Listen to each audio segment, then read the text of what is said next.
My husband cheated with his ex because I couldn't conceive, blamed me for infertility, and now he wants me back after I filed for divorce. So for context, my husband, 30 male and I, 27 female, have been married for 2 years and have been trying to have a baby for the past 10 months. Unfortunately, we haven't had any success, and that's been putting a lot of strain on our relationship.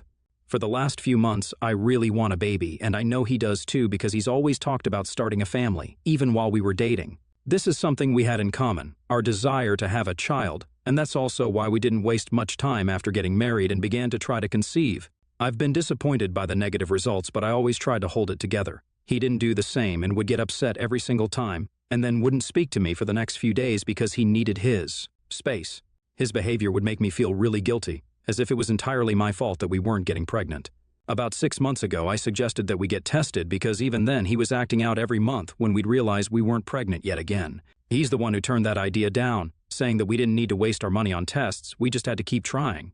So that's what we continued to do. 3 weeks ago, after another negative pregnancy test, we argued because I suggested that we get tested. He snapped at me in a very cruel way and told me that he already knew who had issues but was trying not to hurt my feelings. There was no real reason for him to believe that I was the one with fertility issues when we haven't even been tested yet, and that's what led to the argument. What he said got to me, and I also brought up his behavior after our unsuccessful tries to get pregnant, blaming me for the failures constantly when it could have also been him. He said that he knew for a fact that it wasn't him, and then actually gave me an ultimatum, saying that I could either do something about this, or we'd have to go our separate ways because he wanted a baby. And if I wasn't able to give that to him, then he didn't see the point of us being together. That broke me because I wouldn't mind staying married to him even without having a baby because I loved him, but those feelings were not reciprocated. He only cared about having a baby and saw me as a baby-producing machine more than his wife. By then, I was disheartened, even thinking that this was what my husband thought of me, and decided not to speak to him until he apologized to me. The apology never came because after 3 days he had to leave for a business trip, and he didn't even bother to speak to me before he left. I was already very upset, and him leaving without saying goodbye to me hurt even more. After he'd left, I pacified myself by believing that it was some consolation that he'd at least still added the details of his visit on our shared iCloud calendar, which was our ritual every time he'd have to travel for work. I tried to get along with my life for the next couple of days because I knew that this would be a longer trip than usual, and he'd be away for at least 10 days this time. On the 3rd day of his trip, I was scrolling through Instagram, and then, out of the blue, I came across my husband's ex-girlfriend's post. She was sitting by the pool in a bikini, and the place seemed really familiar. So, on a hunch, I decided to search the hotel that my husband was staying in, and sure enough, the setting matched what I'd seen on Google Maps just a couple of days back. I tried to make out whether it was the exact same place or not, and even made a call to the hotel front desk to confirm if she was staying there or not. I asked them to connect me to her room, and they did so, and within seconds, I heard her voice on the other end repeatedly asking who this was. Of course, I didn't say anything and hung up without a word. I tried to force myself not to think of what might be happening, but there was no denying it anymore. And I knew then that my husband was definitely cheating on me with his ex-girlfriend. It was lucky that I followed her online and that they were still on good terms because otherwise I never would have found out. It was only then that I began to think that he probably even added the details of his trip on the calendar out of habit, not on purpose, because he didn't want me to find out about this. My doubts were confirmed when, after I had seen that post, the details on the calendar were suddenly gone. It was too late though, because I'd already seen it and even taken a screenshot of it like I always did. He and his ex-girlfriend had been together for 2 years in college but had broken up a couple of months before graduation. They stayed in touch after that and were really good friends because she'd even attended our wedding. I did find it a little weird, but my husband reassured me that there was nothing brewing between them and it was all in the past, so I had nothing to worry about. Besides, they would only meet each other in group settings with all their other friends, and otherwise she'd always be traveling. So I didn't think much of their friendship.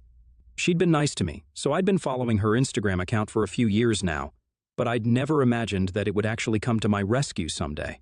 After I processed the fact that the two of them were definitely together, I knew that I had to end this marriage right away. So, I called a friend of mine and asked him to put me in touch with a divorce attorney as soon as possible, and he was able to arrange that for me overnight since he'd been divorced himself before. I explained the situation to the lawyer and asked him to draw up divorce papers. I also decided to get a fertility test done because I had a nagging feeling that there was nothing wrong with me and that my husband was just making excuses for his failure. So, within the next week, I'd filed a petition for divorce on grounds of infidelity and also got my test results back. which said that I had absolutely no problems relating to fertility and there was no reason that I should be struggling to conceive. Everything I'd suspected turned out to be true, and I literally couldn't wait for my husband to come back home so I could throw these papers in his face and then dump him. I'd kept myself busy during those days, so I didn't even have the time to cry or feel bad about what was happening to me. My only motive was to teach my husband a lesson of a lifetime. Then on the 11th day, he finally returned and tried to act casually around me. He even spoke to me and apologized for the fight that we'd had before he left and said that he'd been looking into IVF recently and wanted us to try that. I didn't reply to anything and came straight to the point. I asked him where exactly he had been staying these past 10 days for his work trip. He tried to beat about the bush and said that he didn't even remember the name of the hotel, but I could see him struggling. I even prompted him with the name of the place, and he tried to shrug it off. But then I brought up that I had seen a post on his ex-girlfriend's Instagram at the same place, which seemed like a really weird coincidence. He tried to ignore that, but I kept talking, and then finally I asked him if he'd met his ex on his trip. He denied it vehemently at first, but I just kept staring at him for like 7 to 8 minutes completely silently, and that's what finally made him tell me the truth, not even the full truth. He just admitted that he had met his ex, but hadn't wanted to tell me about it because that would make me feel insecure, and he didn't want that. I told him that I wanted to know what exactly had happened, and he tried to change the topic, but I refused to let him, and he gave in after a while. He told me that he had indeed met his ex-girlfriend, and also slept with her, but it was just out of frustration. He confessed to me that he'd asked her to meet him at the hotel one day before he left, and she'd agreed.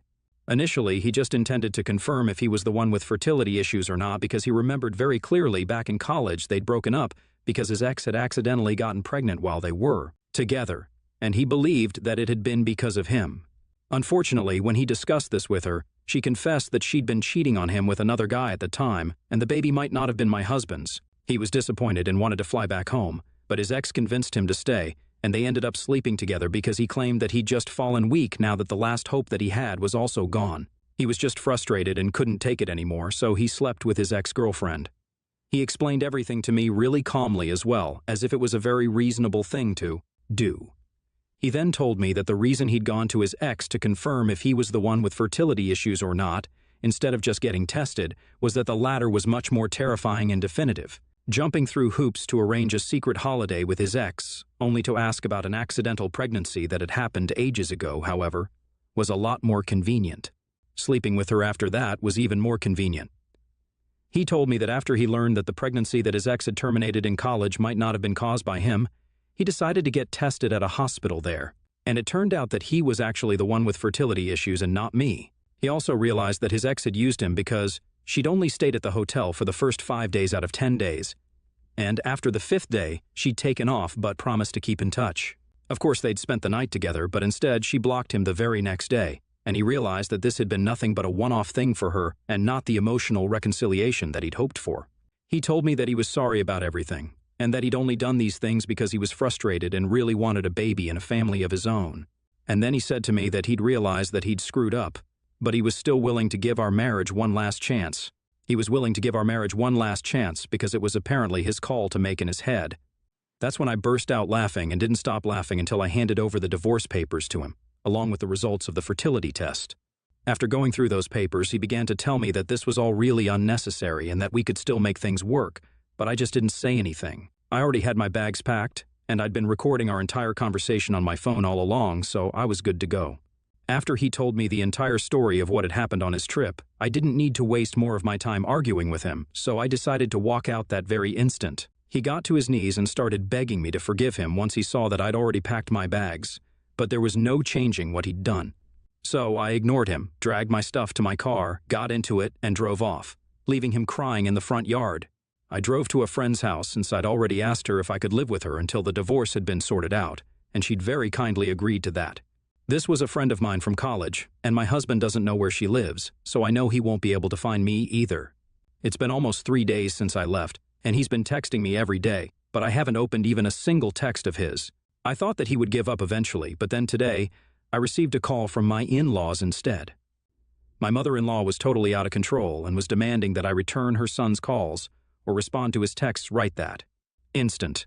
I was panicking and asked her what exactly had happened, and she told me that my husband had apparently called her up and told her what had happened and was sobbing uncontrollably when he called her.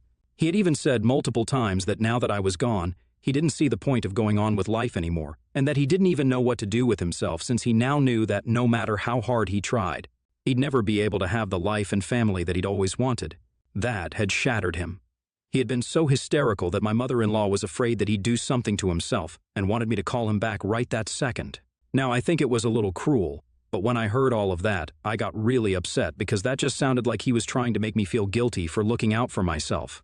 I'd just done what any other self-respecting woman in my place would have done, and it felt like he was using that against me and making himself seem like the victim just because he was infertile.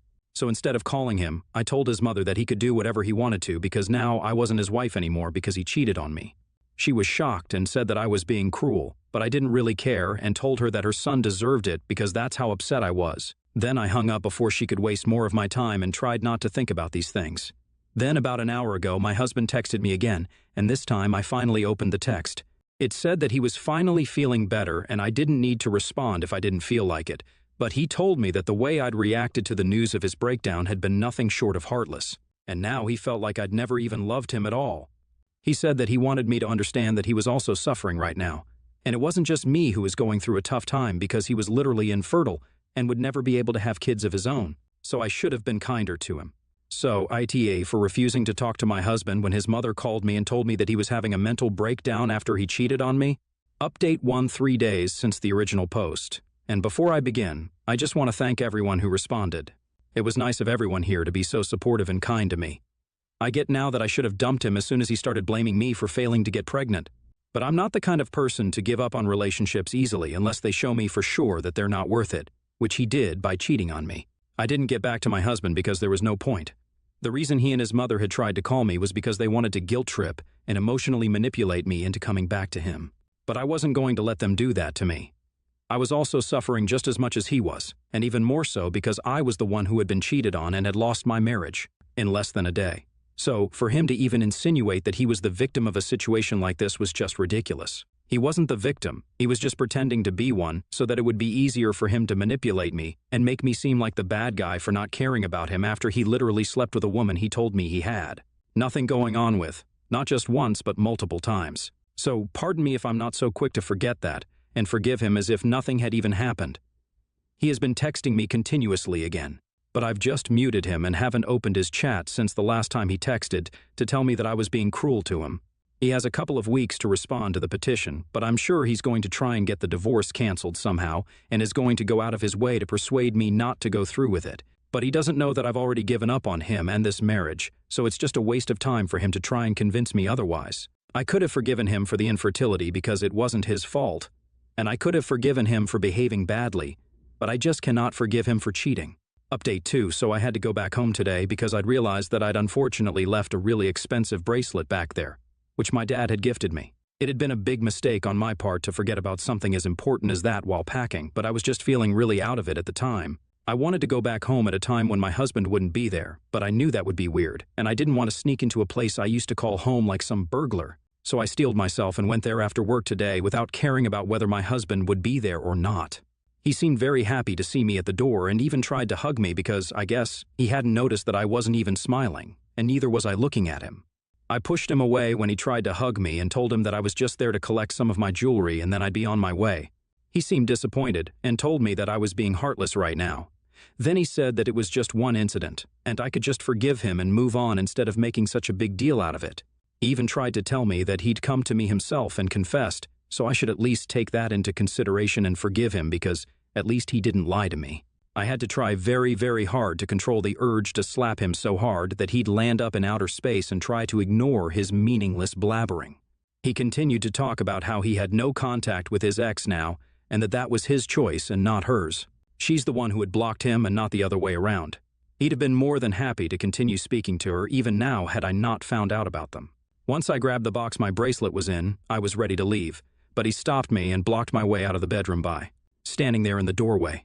He's considerably taller than me, and I was kind of scared at that moment, but he just stood there and told me that I had to at least give him a chance to explain. I had no other choice but to stand there and let him continue speaking and repeat the same things he told me several times before already. Like how he'd only slept with his ex out of frustration and not because he'd actually wanted to, and that he didn't even like her because she'd used him. He told me that his ex had helped him realize how much he loved me and that he wasn't willing to give up on us so easily. He just needed one more chance, and he'd prove that he was a good husband, but I had to give him that one shot. I didn't intend on giving him that chance at all, but just so I could leave, I told him that I'd think about it, and that seemed to cheer him up, and he let me go. He tried to hug me once more while I was leaving, but once again, I pushed him away and got into the car. I drove away as fast as I could because I just wanted to put as much distance as I could between me and him. I came back home half an hour ago, and I'm still feeling annoyed that he even believes that he deserves a second chance after what he did. I'm sure he's going to contest the divorce, but it doesn't really matter since I know he cheated, and I have the evidence to back it up as well. It's just frustrating to know that he still doesn't see what he did was truly horrible. Nobody deserves a second chance after that. He blamed me and made me feel like absolute crap for not being able to conceive when it was actually him who was the problem all along. This divorce couldn't have happened sooner. Update 3. My husband just has a week now to respond to the petition, but I guess he's still holding out hope that I'll somehow change my mind, even though I haven't responded to any of his calls or texts in ages. Today, I texted him back and said that he can't change my mind, so he'd better start looking for a lawyer because he really shouldn't waste any more of his own time as well as mine. He called me and asked me if I was actually serious, and I had to tell him that yes, I was, and that there was no chance in hell that I'd take him back after what he'd done to me. He tried his best to talk me out of this, but I was just so exhausted I hung up. I didn't have anything to say to him, and if he didn't want to take this seriously, then that was on him. I'd warned him, and now the ball was in his court. My lawyer and I are already discussing the settlement and how to go about all of that, so he can fall behind by all means, I don't care. Update 4. He's not contesting the divorce. We're going straight to negotiations about the settlement. I'm hoping for a decent sum and a fair division of all our assets. And I know it'll be a cakewalk because of the proof that I have against him. He hasn't contacted me since our last phone call, but his mother sure has. In fact, she didn't even call me. She called my parents and tried to tell them off for raising a daughter like me who had no sense of duty towards her husband. Apparently, she expected me to forgive one tiny mistake and give him a second chance. But she didn't know that my parents weren't the kind of people who supported that sort of attitude, especially when it came to infidelity. So instead of her telling them off, it was she who got a talking to and was told that her son was the one who had messed up here, so if anything, she should be targeting him and not me because I was just doing the right thing for myself. I'm glad my parents are on my side, and soon our friends will get to know me as well because this is not something that I'm going to hide from them. Everybody should know what he did to me, barring the infertility because that's not my business anymore. I hadn't cried or let any of my feelings out for a while, but now I feel like I can finally allow myself to relax a bit and let my hair down because things are finally heading in the right direction. Soon enough, I'll be divorced, and he'll be gone.